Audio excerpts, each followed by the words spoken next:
Israel ने रमदान और Passover के दौरान गाजा में सीज फायर के लिए अमेरिका का प्रपोजल मान लिया है। ये जानकारी रविवार को प्रधानमंत्री बेंजामिन नेतन्याहू के ऑफिस से दी गई।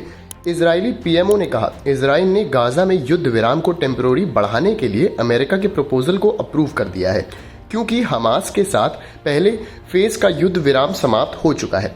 42 दिन के पहले फेज के सीज फायर के खत्म होने के बाद इजराइल ने American middle east envoy Steve Witkoff के प्रपोजल को एक्सेप्ट कर लिया है, जिसमें मुस्लिमों के पवित्र महीने रमदान और यहूदी त्योहार पासओवर को ध्यान में रखा गया है। लेकिन हमास ने बार बार पहले फेज को एक्सटेंड करने से मना कर दिया है और दूसरे फेज के शुरू होने पर जोर दिया है। दूसरे फेज में सभी बचे हुए बंधकों की रिहाई और गाजा में युद्ध को परमानेंटली खत्म करने की बात शामिल है।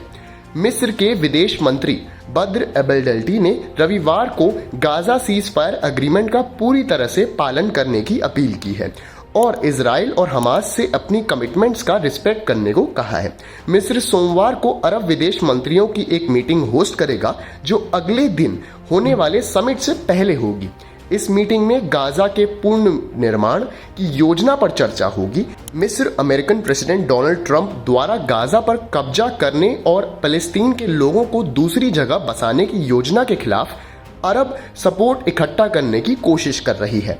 वहीं इजराइल ने गाजा में जरूरी सामान की सप्लाई को रोक दिया है और क्योंकि वहां घातक हमलों की रिपोर्ट्स आई हैं। पीएमओ के स्टेटमेंट के मुताबिक पीएम बेंजामिन नेतन्याहू ने डिसाइड किया है कि 2 मार्च की सुबह से गाजा स्ट्रिप में किसी भी सामान और सप्लाई का प्रवेश रोका जाए।